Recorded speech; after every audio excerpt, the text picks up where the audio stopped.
thank you for calling Exxon Oil. We're out raising our gasoline prices right now, but we plan to be back shortly. If you really must, please leave a message at the tone.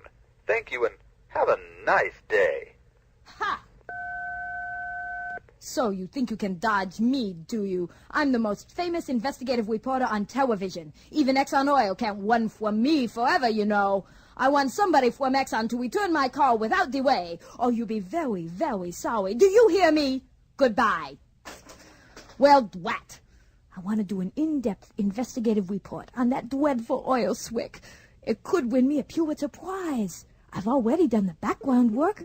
I even did the Dr. Doolittle routine. I talked to the animals. We're here in an inlet outside Cordova, Alaska. The oil slick started about 11 miles from here as the crow flies. But lately there aren't too many crows flying in these skies, or gulls, or terns, or other birds that try to live in this contaminated environment. Esther, a local gull, has a typical story to relate. Well, I've been feeding in these waters for years. All my life, really. Mm-hmm. And I never gave it a second thought. The waters here are rich with life, I understand. I beg your pardon? You can find a what to eat here? Oh, yes, I think so. Mm-hmm. All I know is I've never had to worry where my next meal was coming from. This was a wonderful place for a bird to live. Of course, it does get cold once in a while. So what happened to your idyllic lifestyle? Well, I saw something shiny. I was flying along the shoreline, looking down into the water. Mm-hmm. The sky was a little dark, so I couldn't tell that anything was different. But something was terribly, terribly different on that fateful night. We'll return for the bird's own story after this message.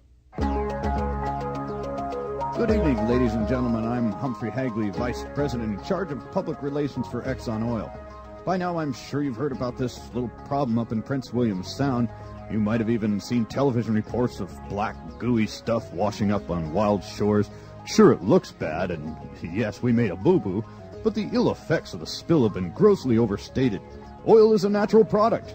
How can something from nature be harmful to the environment? It makes sense, doesn't it? To prove my point, I have here a full cup of crude oil. Pure, natural, high-protein Texas tea. I'll show you that oil's not all that harmful. I'll drink this oil right now. After all, my boss at Exxon wouldn't make me do this if he didn't know it was safe, would he? So I'll drink it down right now. And that will prove once and for all that Exxon Oil is... Good to the last drop. Good. Honey, I love you. Bring the kids over here.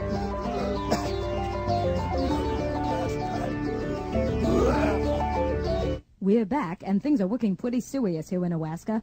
Exxon's contingency plans were woefully inadequate for an incident of this large scope, and they weren't even prepared to follow the contingency plan. Now, word comes out that the Exxon Valdez drifted to the left, and the captain tried to walk the boat to wiggle it free from the reef. Major damage has kind of been done, and we kind of rock and rolled over it, and we're just kind of hung up in the stern here.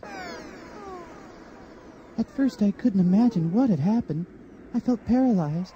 My feathers were completely stuck together. I couldn't even see. I think I must have passed out or something. The next thing I knew, someone was spraying me with a water pick. Ew, what a creepy feeling. But I guess those good people saved my life. Esther's story has a happy ending, but mostly the swick has spelled disaster for wildlife in the region. Birds, fish, otters, and seals are falling prey to the creeping black tide. Lousy weather has been delaying cleanup crews, and there's no sign of wet up in the rain for the rest of the week. Still, Exxon is reluctant to admit the extent of the damage. A lawyer representing the company explains. It's just one of those things that happens, that's all. It could have been Chevron or Standard or Arco or Shell or what have you. Our number came up, that's all there is to it. I mean, it could have been anyone, you know. That's the breaks. Sorry about that. Better luck next time.